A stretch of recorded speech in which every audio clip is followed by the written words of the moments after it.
everyone, and welcome back to our next episode of the Marketplace podcast, where we share about everything, anything, but also something sometimes. I'm Michelle. I'm Elvin.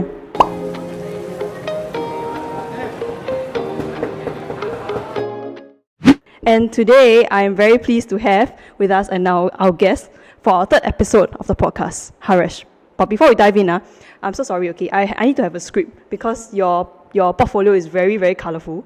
It's like, wow, there's a lot of things, like Harresh was sending me his like background, right? And I'm like, oh, I definitely need a Alvin asked me for a background, so I just gave it. Yeah. Literally. I mean, he's known me since, we were 17 years old in poly. 2 decades. Oh, no. Yeah, it's almost 2007. Yeah. Time flies. Oh. Very, very Not old. that old lah. Anyway, let me introduce Harresh right here. Okay, let me try this, okay? He started out as an agency recruiter, and then he branched out to boutique tech recruitment agency, to a talent acquisition partner today, as well as a culture champion and even an active rugby player. Everybody, let's welcome Harresh. Hi, folks. Hey. Happy to be here. All right, okay, this is a very, very summarized, pointed version. Yeah. So feel free. Do you want to add on anything or let our listeners and viewers know who you are? Yeah, for sure. So, as mentioned earlier, went to poly here in Singapore with Alvin. We did aviation management. After my time at Temasek Poly, I wanted to go to uni and carry on my studies. Ended up going to SIM actually for a year. Didn't really like the culture, the fit. It wasn't really for me. And I really wanted to get to SMU, which was kind of like my dream university. Applied a few times throughout my time, didn't get it. But in my first year at SIM, applied again and got it. So I was really grateful.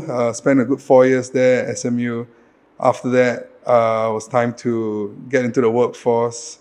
And I wanted a role that let me, match my personality. During my uni days, I was working a lot of events, marketing. I was working at brands like Red Bull. I spent a good 4 years there actually as a student brand manager, doing lots of cool events, activations. And yeah, I had cool internships at places like Carlsberg as well, and even was helping out ad hoc at Ultra Music Festival, run stuff on the side too. So as you can see, it was very much fun, very active, very on the ground kind of stuff. But when it came to my final SEM, as most SMU kids were like, they all want to get a job before graduation ceremony, and obviously that's something that I was, I wouldn't say pressured to do, like kind of felt natural to do. But yeah, like I said, I didn't want to get back into the events and marketing space, and I wanted a role that was, still let me be creative, still let me speak to people, but on a more corporate side. And yeah, recruitment was the next natural step. So I had some friends working at Robert Walters. In fact, I reached out to one of them to chat more about a role I saw that was posted by them, marketing executive. Told him to meet me.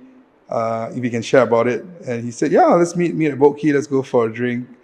We met, he talked to me nothing about the marketing role, and it was all about being a recruiter in his team. And yeah, next thing led to another. Became a recruiter there, moved to a boutique agency, a smaller one working with startups, and then moved in-house to places like Google and Twilio. And yeah, here I am today. Do you actually need any form of certifications to be a recruitment specialist? Yes, I guess if you start in the agency side of things, you would need certification. So that's a test you need to do. There's like a 60-70% pass rate. It's like your property cert of sorts. Something like that, yeah. So you need to do that to be qualified. So you need to take exam and everything. Well, you need to study for it, and usually people take you on without that cert. You can do it within there's an exam it's not like property where it's like twice every year. This is like probably once every month. So there's, quite you common. gotta do it. Yeah, but it's probably like, if I recall, it's probably a 60 or 70% pass rate. Could even be 80 actually. Oh wow. Do you think that having a degree would have increased your chances of landing that job? Or if let's say now fresh out of Polytechnic and went to take the recruitment cert, could I land a job in recruitment? I think most of the bigger agencies would require a bachelor's or at least a degree or some form of certification. That's what I've been seeing, at least in the market. I've not seen any folks come out straight out of poly becoming recruiters. I have seen folks come in-house and come in as like recruitment coordinators, for example, still kind of part of the whole recruitment talent acquisition process. Eventually, they do their time, they garner skills. They could climb up the ladder, but I mean, off the bat, I would say that would still be kind of a main requirement of getting a degree. Okay, so if, say, for example, today someone comes in with a recruitment agency cert or the professional cert, right? They wouldn't be considered if they don't have a degree of any kind. Well, that's a good question. I mean, this was relevant to me maybe 5-6 years ago when I first started off. I'm not sure if things have changed now, but to be honest, that could obviously add some weight if you're really coming qualified, because that's something you can sign up for yourself. In your point of view as a recruiter now, if let's say you're hiring for a developer role and the person comes in with Google certifications and stuff, would you consider him even if he doesn't have the credentials like from school? I mean, at the end of the day, being a good recruiter is all about relating to people, having a good personality, as well as, knowing it's a sales job anyway. If I'm talking about the agency side of things, right? It's still a sales role. I need to BD into clients to give me the roles, and I need to BD into folks who, for example, if you're looking for a new role, right? I need to sell you on the opportunity.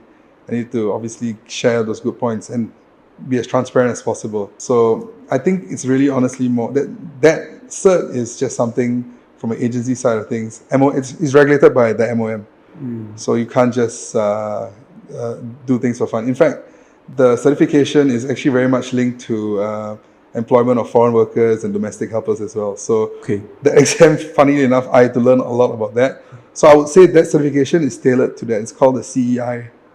Okay, I think the reason why I'm asking is because I think since the COVID times, right, I've seen a greater increase on online certifications, not just like MBAs and degrees, right, but also specialist courses. So Google has been a very active provider of that, doing your marketing stints, coding and stuff, right? So for our listeners out there, what I'm wondering is if halfway through my course of study, say if I'm doing event management, but I take up a programmer course with Google, would that cert be enough as a door opener for me to any of a tech job out there?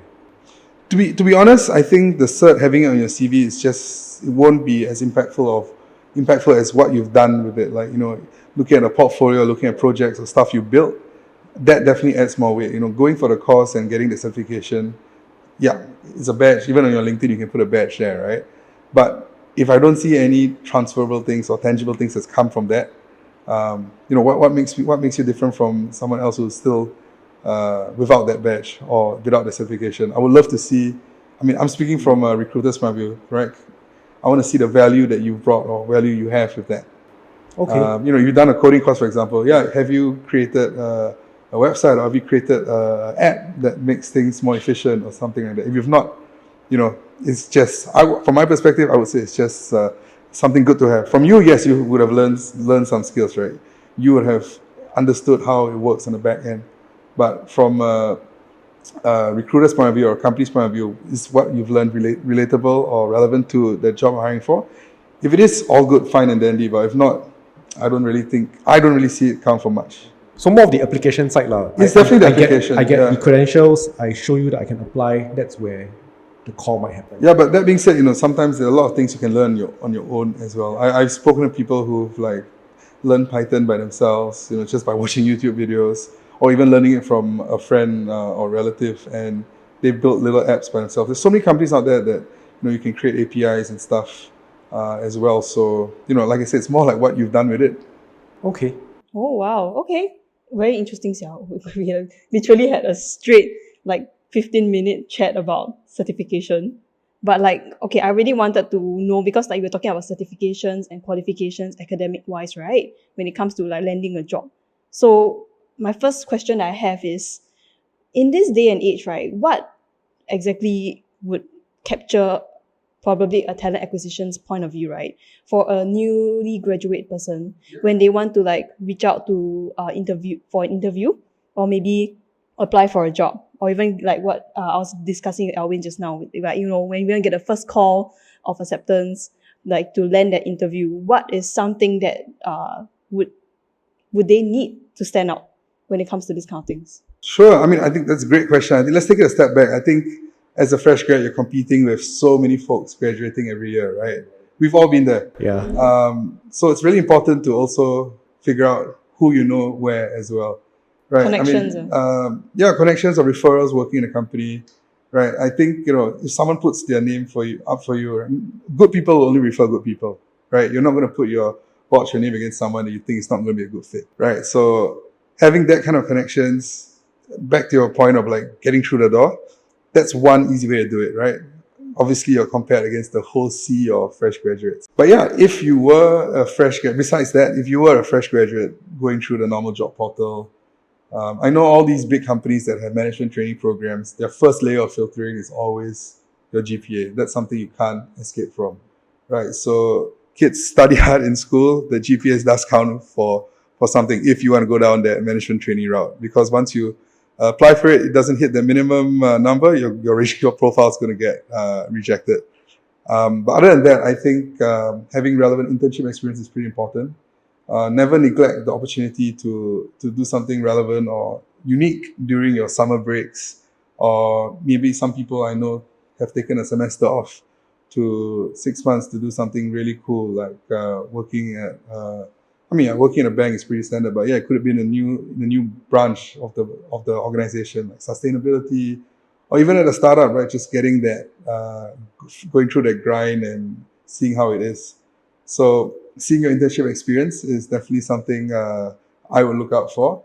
And I think thirdly, it's all about kind of what you do in school as well, right? I think, yeah, it's great to have good grades. It's awesome to have good internships to back you up, but I think being a good student doesn't only include your academics. It's about being holistic as well, right? I would love to find out, when I'm interviewing or hiring fresh grads, I'd love to find out what they've done on the side besides studying, right? If they didn't have much CCA experience, I would think this person is just a hard worker, just studies. Nothing wrong with that, but I would love to see someone who's contributed to the school or contributed to society, right? Doing co-curricular stuff, being in excos, organizing events in your campus, going on overseas trips if they have the means to, be it exchange or like at SMU we had business study trips. These type of things that kind of expand your horizon and not just keep you in the school library. Things like this, right? I would love to kind of find out what you've done on the side as well. So yeah, I hope that kind of answers your question. I got a question. Yes. Because I have when I was going to graduate, right? I'll go for those career advisory courses that my school will sabo me to go lah, not sabo lah, but yeah. Then right, one thing that kind of stood out during those courses is they mentioned these three main pointers that you mentioned as well, but they also talk about how the layout of the resume is very important. Yeah. Your name must be big. Then after next is your email. Then your GPA also must be bolded. Then the layout is some psychology, It's okay, you need a picture, and then down here is all your qualifications. Then they must be okay, the latest one over here, and then after that your CCA, and then you must include hobbies as well. And I'm okay. But I mean, that's the concept of marketing, right? I mean, think about, look, if you go to your favorite restaurant or look at the menus, right?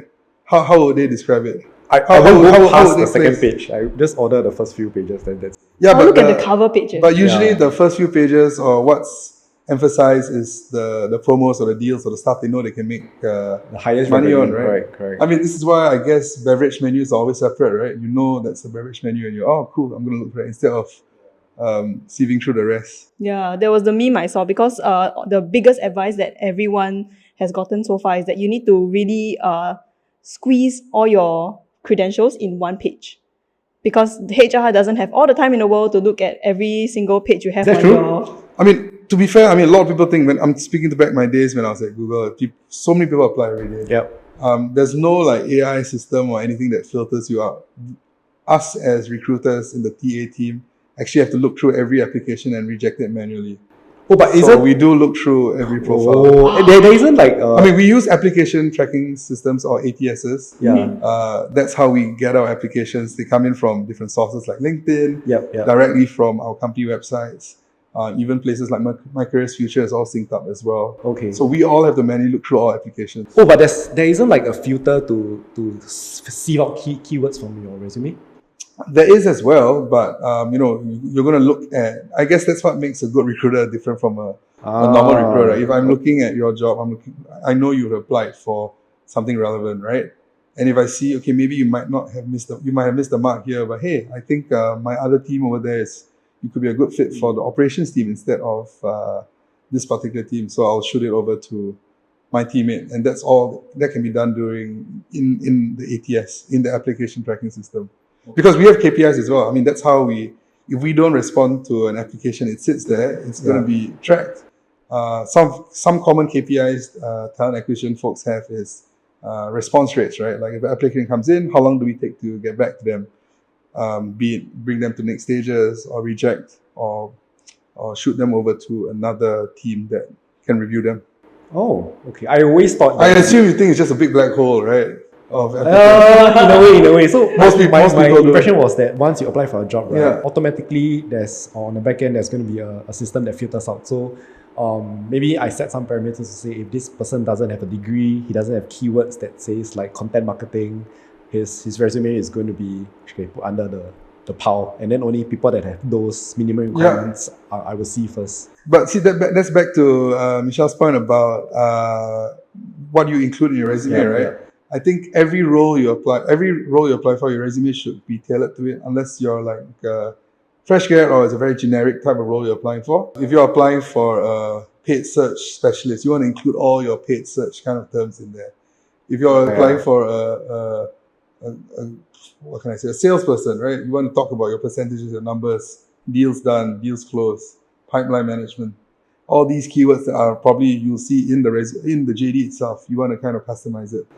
Otherwise, I mean, that's only going to increase your chances of being seen as well. Guilty of not customizing it. Microsoft Word. No, I use Canva, but back then when Canva wasn't Canva good leh. Back then I think during my time Canva was not existent yet, so we were using PowerPoint and Words. But my resume wasn't tailored.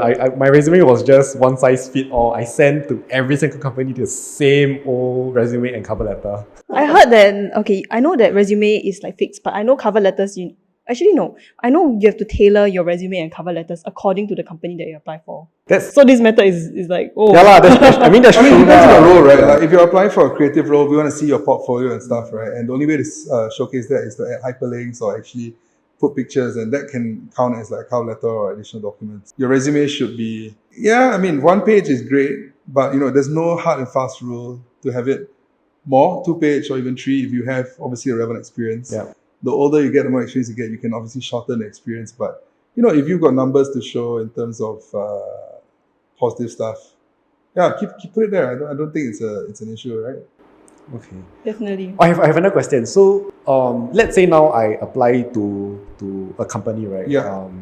Google, for example. Okay. And I'm not sure I can get in, so I want to increase my chances of hitting the core, right? Can I apply to multiple roles within the company itself? Does that make me look like I'm very fickle-minded? What if the HR, like the different departments are like, hey, how come this person apply here? Then how come this person, same dude? Yeah, I mean, if you do that and they realize it's a trend, then they're going to, subconsciously you're going to realize that this person might be just trying to slug and just spraying and praying, right? It's what we call it.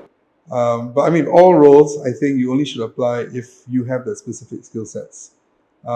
Yes, I'm a huge fan of bringing folks across careers or, those kind of maverick hires that may be coming in from a different industry and they could do the role. I've hired so many folks like that.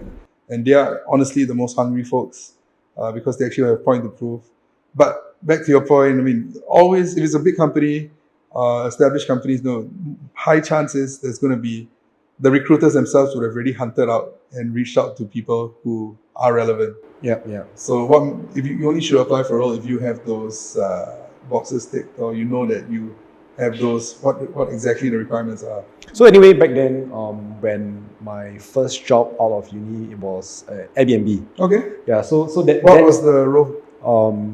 trust and safety. Okay. So interestingly, that job itself, right, how I landed it was after 4 applications. And all my 4 applications You were... applied there 4 times, ah? Yeah, I really wanted to get in back. Oh, okay. That sounds like me in SMU. Yeah. I applied 4 times. Yeah. I think back then... For SMU, yeah. Back then, Airbnb had a culture that I wanted to be part of. Okay. I thought it was something very attractive. So anyway, I applied 4 times. My first 3 times was all rejected. And I just continued applying. And why I was asking that because each time I applied, it was for a different role. And it was always at the back of my mind whether or not my chances would have reduced because of my application to all different roles. So during the last interview, the last application for this trust and safety role, right, I saw the same hiring manager there. And then he It's like, wait a minute. Yeah, and then he Spider-Man told me, say that after the interview finished, right, he told me that actually back then he felt that I wasn't suitable for the customer service role that I applied for, so he rejected me, and he felt that I was more suitable for this. And my mind was thinking, like, what the hell, then why didn't you tell me and then let me apply for that? That's what I was saying, right? Like sometimes recruiters would look at a profile and say, okay, not suited for this, let's push them to them. But maybe at that point in time, there wasn't an opportunity then. Maybe. So point being is, if I didn't try again, if I just gave up there and then, I wouldn't have landed. Oh, 100%. I'm a huge believer in, like, you never know till you try. Yeah. And if you really want something, go out and get it. Fourth time's the charm, right? For this case. Maybe. But that's something that we have been teaching. Fourth time's the charm for me as well, man, getting to SMU. I think even recently when we went back to Temasek Poly to talk to our juniors, the same message that we gave them was that it was a fun session. If you don't ask, you're definitely not going to get it. So if you really want something, and if you're really unsure of what the answer is, right, I mean, asking is not going to kill you. What you might get is, no, I don't think it's possible. But there's a very small chance that the answer might be yes. Yeah. Or even if it's not yes, it could be a maybe, right? At least the door's open, your 1 foot's in the ground. But yeah, I mean, back to your point, you applied 4 times. Did you try connecting to any of these folks throughout? No. So that's something you could have done better, right? I think a decade ago, when I first graduated, the concept of networking was extremely foreign. I didn't even dare to reach out to anybody because I felt it was... I was basically, fear was holding me back. I feel that as like a fresh grad, who am I to reach out to this person to even start a conversation to say why am I suited for the role? So back yourself, man. Yeah, I didn't. I even actually, it was only something that it became more obvious recently, because as you progress in a role, you tend to start to need to network to meet more people, right? Whether is it for sales, for partnerships and stuff. And I think that's where I learned the concept that, hey, you really need to reach out to people, whether it's LinkedIn or whatsoever, you need to reach out. Yeah. I mean, we're only human after all, right? But I didn't dare lah. I mean, back then, nobody taught us how to do it. There isn't a course in... That's the thing, I was quite lucky. I mean, that's what I really appreciate from SMU. It was very, very structured to us, going into the working world. It really empowered us to see actually what it was. We had courses on etiquette, on even like matching tie colors with shirts. Oh, wow. Even in networking and things like that, right? Job applications. Damn. We called it the FTW, the Finishing Touch Workshops. Oh, that's a nice name. I know SMU was the only one that did it back then. I know NUS picked that up recently. I know when I was in SMU, NUS didn't have that yet. My peers there were like, what on earth are you doing? What kind of course is this? And it was something we had to do and complete. It was a compulsory thing. Not sure if NTU does it, but yeah, I mean, I think it's a very important transition, right? It is. It's to set you up for success. I feel like this thing is super underrated because I think as a fresh grad, right, you don't actually know what to do. Yeah. I went in for interviews and stuff not knowing how to prepare for it, and even the limited knowledge that the schools were teaching us, I didn't feel it was enough to get me through the door. So when I landed the job, it was, I don't know, it just felt so surreal. The admin interview, right, was nothing on my resume at all. Like, I went in for the interview thinking that it was about tell me more about yourself, etc., etc. The typical, very conventional questions, right? But we went in, the first question that was asked of me was, what was the most memorable holiday you had? Like, it was a shocker. I didn't know how to answer it because I wasn't even prepared for such a question. To be honest, I think the first, even in back in poly, we didn't have to interview. The internships were given to us, assigned to us, right? So it was just like, here, this bunch of 17, 18-year-olds, they're going to be working at your company for 6 months, have a go. And we only got to meet the hiring managers and actually know the scope of what we're doing. Hey, what about you? Do you have to apply for your internship? Yeah. Interviews and stuff? Yeah. So there's a chance that you might get rejected. Yeah. So see, this is why we were saying networking is very important, because we landed our internship because it was through our professors. Our professors got us the positions with their But own then contact. again, take it a step back, right? It's because they are so connected. Yeah, They could just pull out correct. names out of the hat and say, cool, Changi Airport Group is hiring, Jetstar is hiring, and actually make opportunities for us. So, it's really grateful for them. When we went for the interview, I mean, they didn't tell us that we were accepted already lah. So we went in the interview thinking that we really had to stand out. But actually, we really got the job already. Yeah. Then what's the interview for? On-ground experience, ah? Mind us lah. Huh? I didn't even have an interview. I was like, okay, cool, you start at this place. On this day. Wow, I still Me had to and go three through, other I had folks to go through mine. Me and three other folks from the course just went through. Wow. Okay. But I mean, that changed obviously going to uni during the summers and stuff, right? Usually apply through your uni's career portal, and went through interview processes there, and yeah, it's quite a nice experience. I think, in fact, my first, I would say, after my first proper interview was for the job I had at Red Bull. I was a student brand manager. It was a super fun job, as I mentioned, lots of activations and things like that. Red Bull is a brand with so many values and fun values at that. So they kind of want to assess you from that front, see if you can obviously juggle school and work. And I remember what really made me not forget this interview was the last question the manager asked at the end. I guess this was more to see my thought process, but it was also quite fun. She asked me, what would I do if Singapore was going to it's having a zombie apocalypse right now? What's your thought process? What are you going to do? What am I gonna do? Yeah, what would you do if I was to ask you that question right now? If Singapore has a zombie apocalypse? Yeah, if you're stuck in a zombie apocalypse, what's going to be your next steps? In fact, she didn't ask it so nicely. She's like, okay, we're going to have a zombie apocalypse now. What are we going to do? Wow, I'll go into hiding. Yeah, why? I mean, is that your final answer? Immediate thought, yes. Because if I were to think about what I have on hand now, I have no weapon. So I cannot fight off the zombie. I can only run. Because if I were to run towards them, then it's my end lah. And I don't want to be part of them. I want to be a survivor. But if I don't have a crew to tag on, like how all of us is dead, everyone's in a classroom, everyone's surviving. But if I'm alone, I would try to go into hiding first and plan my next steps afterwards. What were the next steps? I can see this is us trying to break down okay, cool, she says she's going into hiding. Does that mean she's not gritty, or she's not someone who wants to push herself, or she's someone who is fearful of new things? These are probably thoughts that that's why we want to hear the thought process, right? Mm-hmm. Yeah, I'll find weapons afterwards to fight the battle. But no, I'll make observations first. Like how maybe they behave and things like that. The zombies, I mean. And then maybe what are their weaknesses. Based on movies, usually zombies have a weakness. Zombieland, what's the first step? First rule? Cardio. Ah, is it? Yeah. If you can't outrun them, you're dead. Cardio, yeah lah. rule number one. Great movie. I haven't watched it yet though. There's been What? there's been two Zombielands. Please go watch it Oh this my weekend. goodness. But anyway, back to the whole point of interviewing and stuff, right?